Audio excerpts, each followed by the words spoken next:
So I'm going to show you how to use LoggerPro to analyze a video when you have a collision. So the first thing you do is you go to LoggerPro, you go to Insert, Movie, you choose your movie, and your movie screen opens in your window here.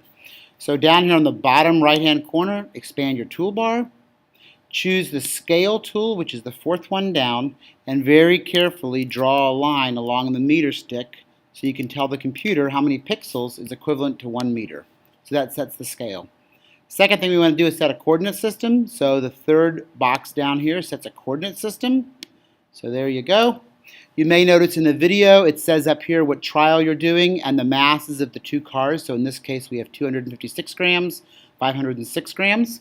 And now we want to track the position of the cars through the frames to see where they are. So what I'm going to do is click on the little tracking tool here.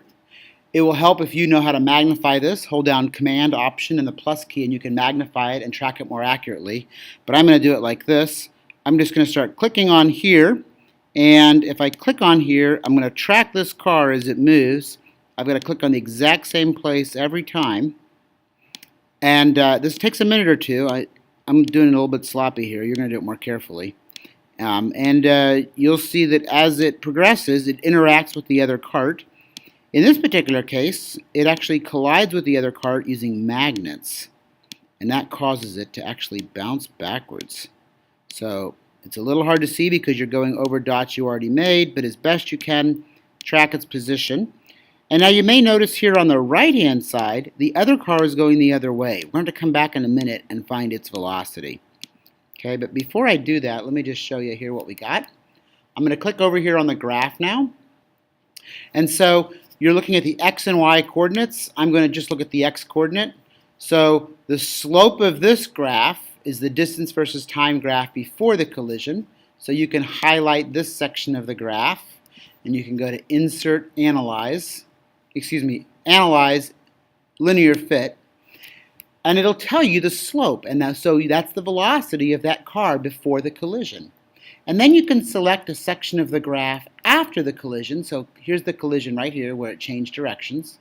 Select a section after the collision, go to Analyze Linear Fit, and it will find the slope after the collision. So now you know for the car on the left, you know the velocity before and after the collision because the velocity is the slope. Okay?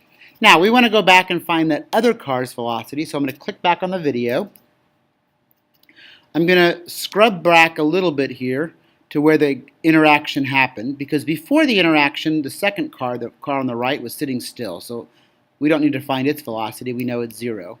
So what I'm going to do is right over here on the right-hand side of my toolbar, click here. I'm going to go to Add a Point Series. This is going to add another series. And so what I'm going to do is use the tool to mark the location of the second cart in every frame, and it'll change color because that's how you know you're using a different object to track.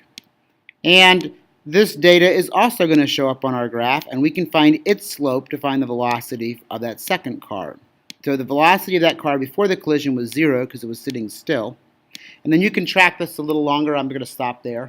Go back here, and then on your axis here, choose X2. You want to select the second series X data, and so here it is.